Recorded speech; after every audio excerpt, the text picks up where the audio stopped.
मेघालय रायजोआवबो बर'फोरनि गाब गोनां बैसागु रंजानाय। बे बैसागु बिदाय फोरबोनि समाव मेघालय रायजोनि गासैबो बर'फोरा लैहोर लैहोर ओंखारबोदों। लोगोसेयैनो बाहागो लाबावदों मेघालय बांलादेश सिमानि नयापारा गामिनि गोबां बर'फोर।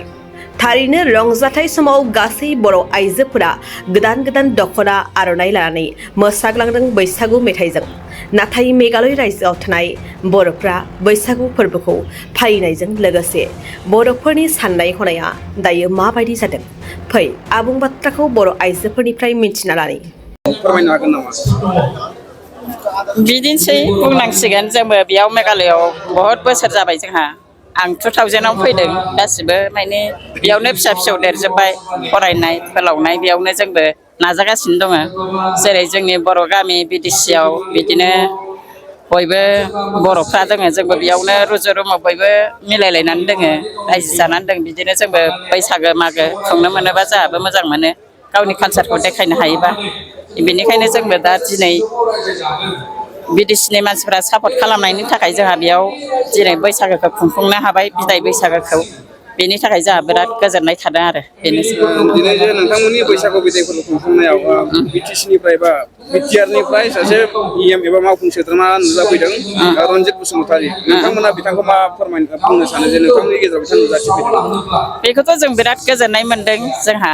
मानो होनोबा बिथाङा फैनानै जोंनि बर' बेयाव मेघालयआव बर' हारिखौ नायफैदों। जोंखौ बेयाव अनसुंथाइ होफैनानै जोंनि बर' रायजो राजा मेघालयनि रायजो राजाखौ अनसुंथाइ होफैनानै रंजानो होफैनायखौ जोंहा बिराद गोजोननाय मोनदों आरो बेनोसै।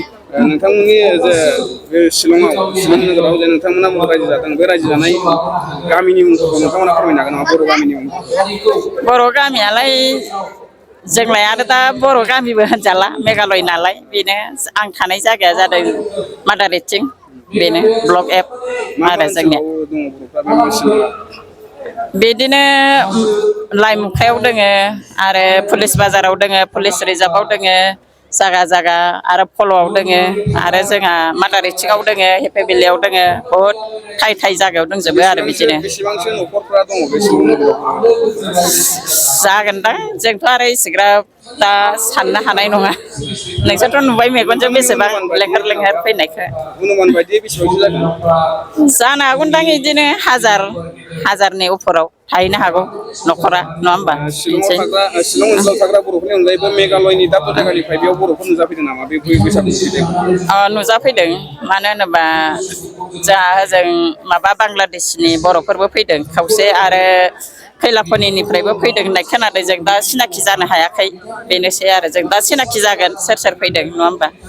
नाया बस्तिनिखौलाय दहाय सिनाखि होनायाव नुदों आरो खैलाखनिनिखौबो नुदों जोङो। होमबाबो हिनजावफोरखौथ' नुवाखै हौवाफोर गोजा फैदों नामाथाय बेनो आरो। बेबायदिनो नोंथांमोन बायदि बड'लेण्डनि बाहेरायाव एबा आसामनि बाहेरायाव थानाय बर'फोरखौ नोंथांमोना हारिमुखौ लाखिनो थाखाय मा खावलायनो सानो नोंथांमोना बर'नि हारिमुखौ लाखिनो थाखाय? बर'नि हारिमुखौथ' सोबबो लाखिनांगौ नङा होमबा? गावनि जौगानायनि गावनि माबानि थाखाय गासिखौबो बर' हारि जौगायोबा जोंहाबो हारिमु जौगायोबा बहुद माने गोजोनथाव खोनायो आरो जौगालांनायनि सायाव जोंहा जौगालांनांगौ गावनि कालसारखौ दिन्थिलांनांगौ होमबासो जोंनि बर' हारिया जौगागोन। बिनि थाखाय जोंबो नाजागासिनो मेघालयआवबो दा सानगासिनो दङ जों गेस्ट हाउसबो लाबोनो थाखाय रायज्लायदों दहायबो जोंहा रन्जित सारजों। बेखौ जाफुंगोन ना जाफुङा बेनोसै। होमबाबो जोङो जाफुंजानो लुगैदों बेखौ जों सानदों आरो दा बेनोसै। नोंथाङा सानाय सुनाय बेरामनि जेंनायाव दं नामा? जुदि नोंथाङा देहायाव सानाय सुनायजों भुगिनांगासिनो अब्ला नोंथांनि थाखाय गोजोनथाव खौरां। नोंथांनि थाखाय दं SI निउर' थेरापि सेन्टार। बे थेरापि सेन्टाराव नोंथाङा गोरलैयैनो सानाय सुनाय बेरामखौ फाहामथाय लानो हागोन। ট্ৰিটমেণ্ট পাইছোঁ লগে লগে মোৰ মানে শৰীৰটো মানে একদম ফ্ৰী হৈ গৈছে। খোজ কঢ়াত খুব অসুবিধা আছিলে। ছাইডটো মোৰ একেবাৰে মানে বহুত বেয়া আছিলে মানে খোজকাঢ়িব মানে ভালকৈ পোৱা নাছিলোঁ।